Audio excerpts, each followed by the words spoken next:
Bienvenidos, almas curiosas. Han entrado en las profundidades de Étnicas del Ayer, el único lugar donde no solo se cuentan las leyendas.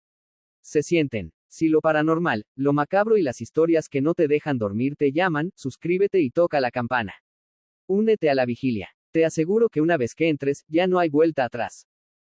El terror en la madrugada. El rancho, el mezquite, de Don Ramón nunca había conocido el miedo.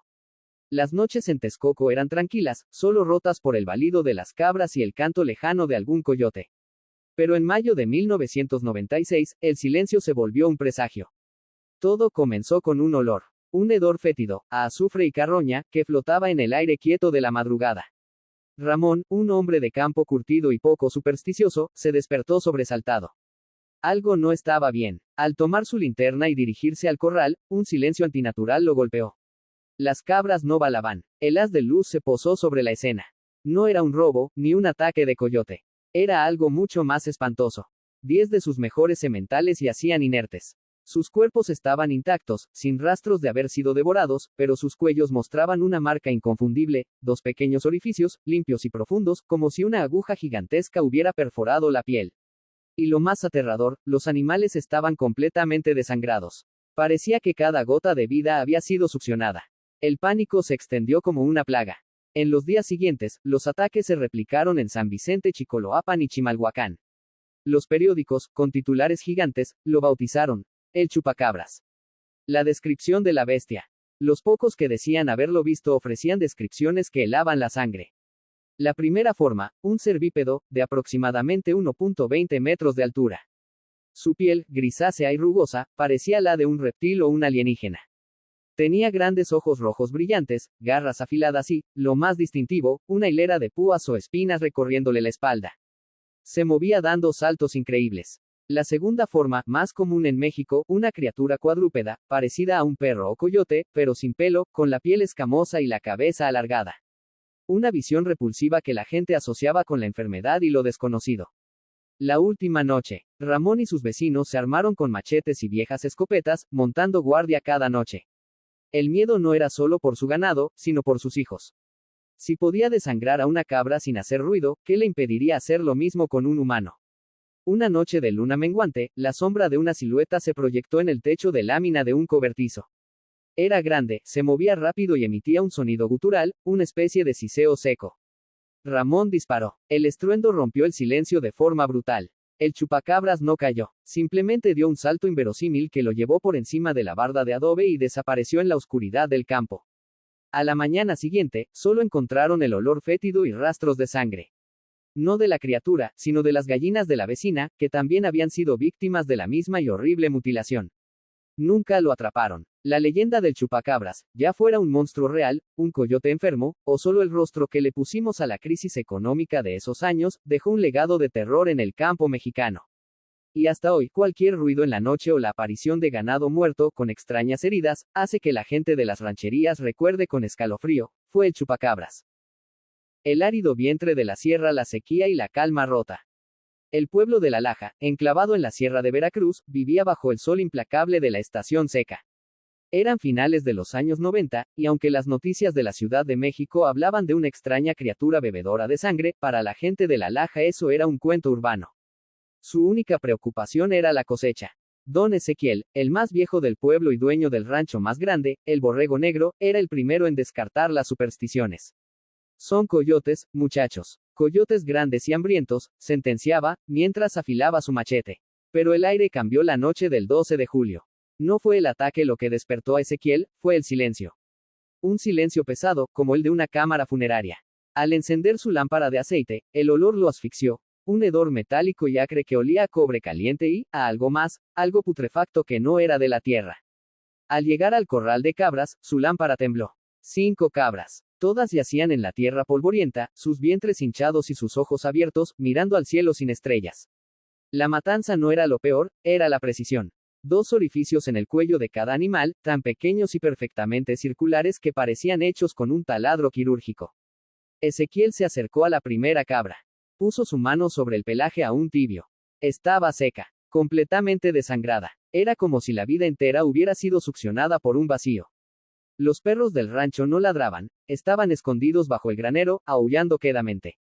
2. La histeria y las sombras. Al amanecer, el terror se había solidificado. Los otros rancheros reportaron lo mismo. La criatura no se llevaba la carne, no hacía ruido, no dejaba huellas comunes.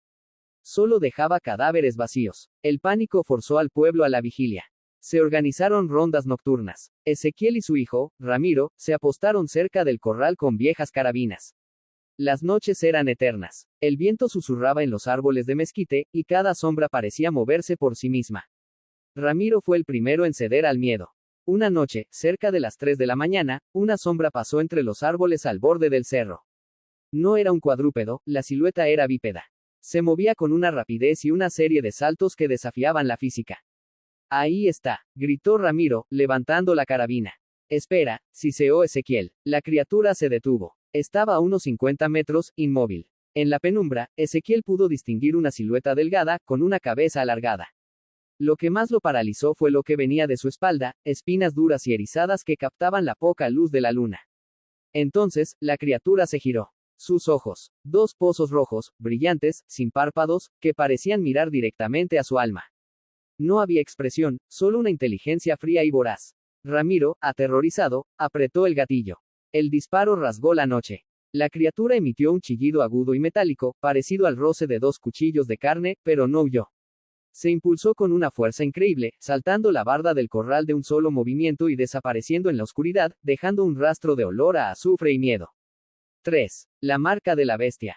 A la mañana siguiente, no encontraron sangre ni evidencia de que la bala hubiera impactado. Pero encontraron algo peor en la cerca que había saltado. Pelo. No era pelo, sino escamas secas y grises, como las de un reptil enfermo. Huellas. No eran pisadas. Eran marcas alargadas, como garras de ave, pero con una almohadilla central extraña, casi alienígena. La señal, el miedo se hizo carne en el viejo establo de Ezequiel. Había una cabra nueva, joven, que había sido escondida por la esposa de Ezequiel por temor. Estaba muerta. No tenía las 2 punciones. Tenía una herida abierta en el pecho, y sobre la piel expuesta, alguien o algo había trazado un símbolo, un círculo con 3 líneas transversales. Una marca que ninguno de ellos había visto jamás, pero que sentían que era una burla, una firma oscura. La gente de la Laja entendió. No era un animal, era un depredador inteligente, que disfrutaba del terror y que estaba marcando su territorio. Esa noche, todos los habitantes se encerraron con candados. Oyeron el chillido de cuchillos nuevamente. Lo oyeron rondar los techos. Y lo más espeluznante fue cuando oyeron ese sonido de succión húmedo, justo afuera de las ventanas, sabiendo que la criatura estaba cerca, bebiendo la vida de alguna otra víctima inocente en la oscuridad del pueblo. El chupacabras no solo había venido a beber sangre, había venido a robar la paz de sus almas.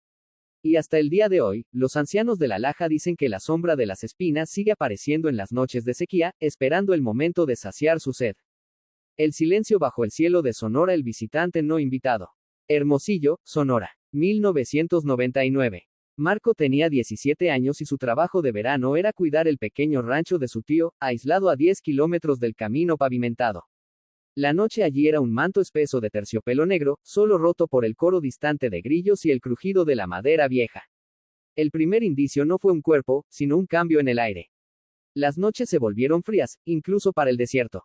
Y luego, el olor. Un tufo metálico y salobre que Marco asociaba inconscientemente con la sangre seca, mezclado con un almizcle agrio y desconocido. Una mañana, al ir a alimentar a las gallinas, encontró el terror. No era una masacre como las que salían en los periódicos. Era personal. Solo un animal, la perra de su tío, la flaca, una pastora alemán vieja y fiel, yacía rígida junto a la puerta del gallinero. Marco se acercó, el estómago revuelto. La flaca no tenía mordidas ni rasguños de pelea. Solo una cosa, un par de perforaciones diminutas en la parte alta de la yugular, como si alguien le hubiera introducido 2 agujas calientes. Su cuerpo estaba flácido y ligero. Marco la levantó. El horror lo golpeó al instante, estaba vacía. Sentía como si estuviera sosteniendo un traje de piel, una envoltura sin contenido. Toda la sangre de su mascota, de un animal de 30 kilos, había desaparecido sin dejar una gota en el suelo. 2. La trampa de medianoche. El miedo no permitió que Marco durmiera. Sabía que un animal normal no hacía eso. No era un coyote, ni un puma. Lo que sea que había hecho esto, regresaría. Marco preparó una trampa simple, ató una cabra vieja y enferma que de todos modos no viviría mucho con una cuerda gruesa al centro del corral de piedra. Luego, se armó con la escopeta calibre 20 de su tío y se escondió en el pequeño almacén, dejando una rendija de la puerta abierta para observar. Esperó. Las horas se hicieron líquidas. Casi al amanecer, sintió el cambio de presión. La temperatura bajó dramáticamente. Un sonido. No era un caminar, era un rasguño seco y espaciado, como si uñas muy largas y pesadas se arrastraran sobre la tierra compacta. Marco se pegó a la rendija. Una sombra se deslizó desde el perímetro de la oscuridad. No era un perro. No era un humano. Se movía con una mezcla antinatural de torpeza y velocidad. Era bípedo, de piel grisácea y escamosa, como un reptil desnutrido. Pero lo que lo hizo jadear en silencio fue su silueta, las espinas irregulares que recorrían su columna y que se agitaban levemente. La criatura se acercó a la cabra. Marco vio los ojos, dos orbes amarillos enfermizos que no reflejaban la luz, sino que parecían absorberla. Tenía una cabeza en forma de cuña y una boca extrañamente pequeña. Entonces, la criatura se inclinó sobre la cabra, y Marco escuchó el sonido más aborrecible que jamás había imaginado, un ruido de succión húmedo, rápido y voraz, como si un vacío inmenso estuviera tragando un líquido caliente. Era el sonido de la vida siendo drenada a una velocidad increíble. 3. El escape del terror. Marco alzó la escopeta, temblando incontrolablemente. Apuntó al centro de la silueta. Cuando disparó, el estampido resonó como un trueno. La criatura no cayó. Se enderezó de golpe y emitió un chillido agudo, metálico y doloroso, que hizo vibrar el aire dentro del almacén. Los ojos amarillos se clavaron en la rendija donde Marco se escondía, y el joven sintió que no solo lo veían a él, sino que veían su miedo, su pasado y su futuro. La cosa dio un salto lateral increíblemente largo, y en el aire, Marco pudo ver las garras alargadas y negras de sus patas traseras. Cuando aterrizó, se movió como un relámpago hacia la escasa luz. Antes de desaparecer en la negrura total, se detuvo un segundo y levantó una de sus manos, revelando dedos delgados y terminados en puntas afiladas. Con un movimiento rápido, rasgó un pedazo de la cerca de alambre de púas, no para pasar, sino como un gesto deliberado de poder. Cuando el sol salió, Marco salió del almacén, pálido y sudoroso. La cabra estaba muerta, seca. La cerca estaba rasgada de forma antinatural, y el olor fétido había desaparecido.